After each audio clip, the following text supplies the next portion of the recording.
ರಾಜ್ಯ ಸರ್ಕಾರ ಗ್ಯಾರಂಟಿ ಯೋಜನೆಗಳಿಗೆ ಹಣ ನೀಡೋ ಬರದಲ್ಲಿ ಉಳಿದ ಎಲ್ಲ ಅಭಿವೃದ್ಧಿ ಕಾರ್ಯಗಳ ಬಗ್ಗೆ ಗಮನವೇ ಹರಿಸುತ್ತಿಲ್ಲ ಅನ್ನೋ ಆರೋಪಗಳು ಬರ್ತಾನೆ ಇದೆ. ಈಗ ಸರ್ಕಾರ ಅಂಗವಿಕಲರ ಅನುದಾನಕ್ಕೂ ಕೊಕ್ಕೆ ಹಾಕಿದ್ದು ಕಳೆದ ವರ್ಷಕ್ಕಿಂತ ಶೇಕಡ 80ರಷ್ಟು ಅನುದಾನವನ್ನ ಕಡಿತ ಮಾಡಿದೆ ಅಂತ ವಿಕಲಚೇತನರ ಫೆಡರೇಷನ್ ಅವರು ಧ್ವನಿ ಎತ್ತಿದ್ದು, ನಮ್ಮ ಯೋಜನೆಗಳಿಗೆ ನೀಡಬೇಕಾದ ಅನುದಾನವನ್ನ ನೀಡಿ ಎಂದು ಮನವಿ ಮಾಡಿದ್ದಾರೆ. ಸರ್ಕಾರ ನಮ್ಮ ಮನವಿಯನ್ನ ಪೂರೈಸದೆ ಹೋದ್ರೆ ಇದೇ ಡಿಸೆಂಬರ್ 2ರಿಂದ ಹೋರಾಟ ಮಾಡುತ್ತೇವೆ ಎಂದು ಎಚ್ಚರಿಕೆಯನ್ನು ಸಹ ನೀಡಿದ್ದಾರೆ. ಲಾಸ್ಟ್ ಇಯರ್ 40 ಕೋಟಿ ಕೊಟ್ಟಿದೆ. ಇದೇ ವರ್ಷಕ್ಕೆ 10 ಕೋಟಿ ಮಾತ್ರ ಮಾಡಿದೆ. ಆಲ್ಮೋಸ್ಟ್ 80% ಕಮ್ಮಿ ಮಾಡಿದ್ದಾರೆ.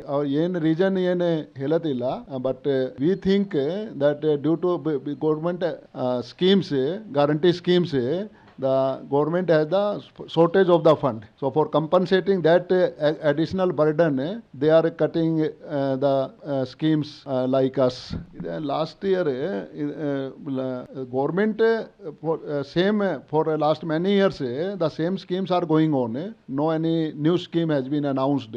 But last year, with this 54 crore, like 4,000 two-wheelers were given. 400 laptops were given to the blind students.